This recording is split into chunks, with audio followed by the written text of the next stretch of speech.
Welcome back, everyone. Today we're diving into something I think you'll find really interesting: natural Thai herbal soaps. Oh, yeah, those are great. Yeah, specifically, we're going to be looking at how these soaps can be used for different skin and hair issues. Right. We've got a lot to unpack here. We do. We've got 4 different soaps: Narng Sang, Fahtalaijon, one Narng, and rice milk. Those are fantastic soaps. And we're going beyond just the basics here, right? We're really getting into what makes these soaps special. We're really trying to dig deep into, like, what are these soaps all about? Well, and it's interesting, right? Because there really is, I think, a pretty big movement these days toward natural alternatives in skincare. Yeah, for sure. And, people are becoming much more aware of what they're putting on their skin. Yeah. Oh, absolutely. I mean, it makes you think, why wouldn't we be as, picky, I guess, about what we're putting on our skin as what we're putting in our bodies? Oh, right? Exactly. And that's kind of what we're seeing, like, with this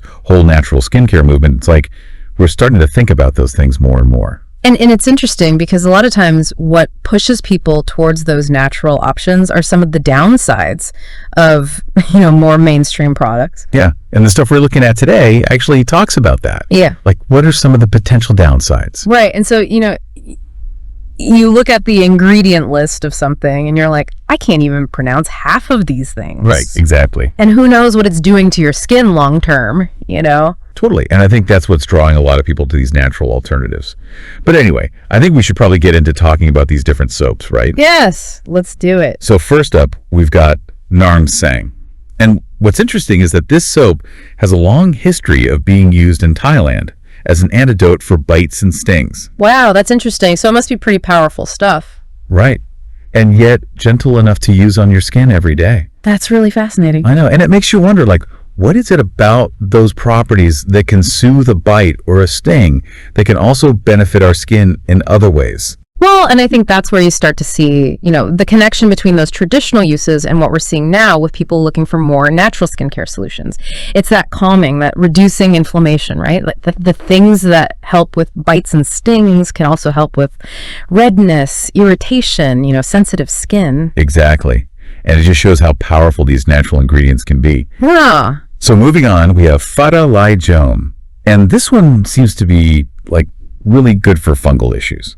Yeah, this one's fascinating because it's all about this specific blend of herbs. And there are some in there that we won't get into the specifics on the air, but they've been used for generations in traditional medicine for their potent antifungal properties. Oh, wow. So it's not just about masking the problem. It's about actually, like, addressing it. Exactly. It's getting to the root of it. That's really interesting. Okay.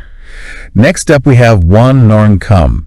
And this one almost sounds like magical, like it promises a youthful glow.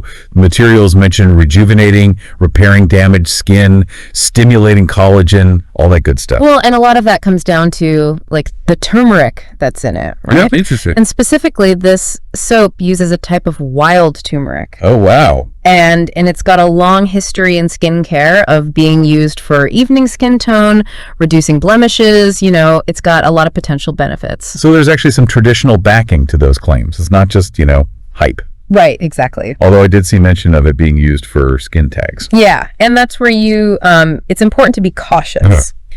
While turmeric has been used traditionally for that purpose, topical treatments can only do so much, right? Right.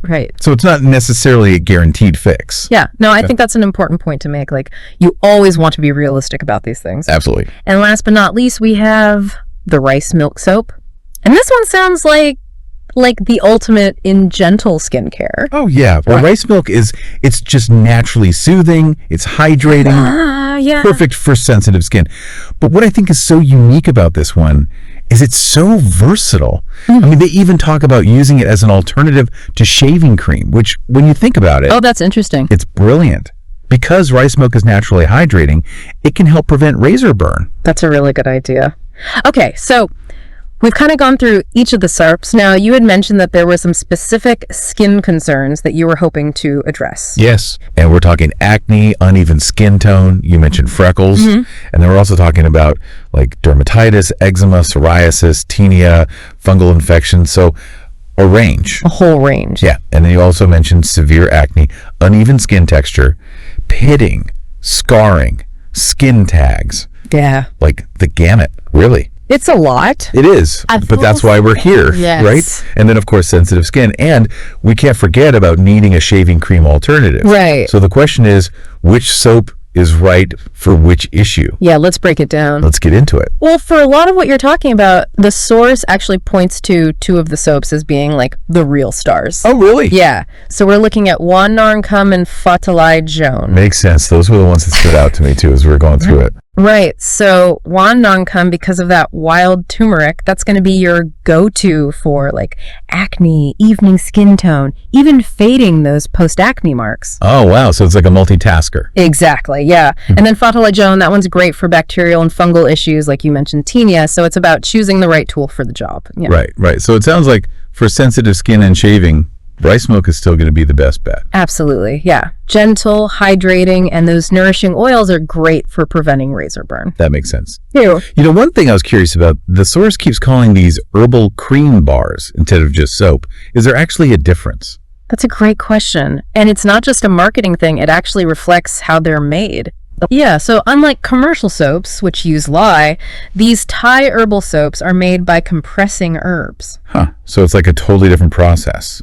Exactly. Interesting. Yeah. And speaking of process, they're pretty specific about how you actually use these soaps too, right? Like it's not your typical lather, rinse, repeat situation. Yeah, you're right. To really get the most out of them, they actually recommend a specific method. Oh, interesting. It's called a dry wash. Dry wash. Yeah, so basically you lather, apply, massage, and repeat until there's no more lather. Okay. The idea is you don't just immediately wash it off, you really let those ingredients soak in. Oh, so no rinsing right away. Right, exactly. They recommend leaving it on for at least 5 minutes, but ideally even longer. Some people even leave it on overnight. And it's worth mentioning, some people do experience a little bit of stinging at first, especially if they're used to harsher products. Oh, is that bad? No, not necessarily. They explain it as the herbs drawing out toxins. It's usually temporary. Oh, okay. So like a mini detox. Exactly. Interesting. I also noticed they emphasized avoiding synthetic chemicals in other products while you're using these soaps. Oh yeah, that makes sense. If you're switching to natural soaps to avoid those ingredients, you don't want to be putting them right back on your skin with other products. It's like you got to commit, right? Exactly. It's a whole approach. A holistic thing. Exactly. Cool. Well, I think we've covered a lot of ground here. The soaps, the benefits, how to use them. Oh, one last thing I did want to touch on, because I know it came up in the source material, the sunscreen thing. Yes, the sunscreen. That's important. Even with the Narng Sang soap. Even then, it's great for, some protection against free radicals and some UV exposure, but sunscreen is still crucial. This is like a good duo. Exactly. The soap and the sunscreen. Yes. Think of it as a 1-2 punch for amazing skin. You've got the soap working on overall health, and then sunscreen for that extra layer of protection against the sun's harmful rays. Never underestimate the power of a good sunscreen. I love that. Okay, so I have to say, I'm feeling much more knowledgeable about these Thai herbal soaps now. Me too. But also it's got me thinking, this whole thing with like simplifying your skincare routine, going back to basics, using natural ingredients, it kind of makes you wonder about all those products with like a million ingredients. Right. You know what I mean? Like, do we really need all that stuff? It really makes you think, especially after seeing how effective these simple soaps can be. Exactly. Maybe less is more sometimes. Totally. It's about understanding what your skin actually needs, not just throwing a bunch of products at it. And that's what I love about like learning about this kind of stuff. You know, it opens your eyes to new possibilities. Exactly. It's like this deep dive into Thai herbal soaps. Right. It's not just about the soaps themselves. It's about this whole bigger conversation around skincare, tradition, taking care of your skin in a more holistic way. Totally. It's a journey, figuring out what works for you. Exactly. And maybe this is just the beginning of that journey, right? Right. So to everyone listening, if you're intrigued by what you've heard today, definitely go check out those soaps and, start exploring. Well, this has been fascinating. Thanks for joining us for another deep dive. We'll see you next time.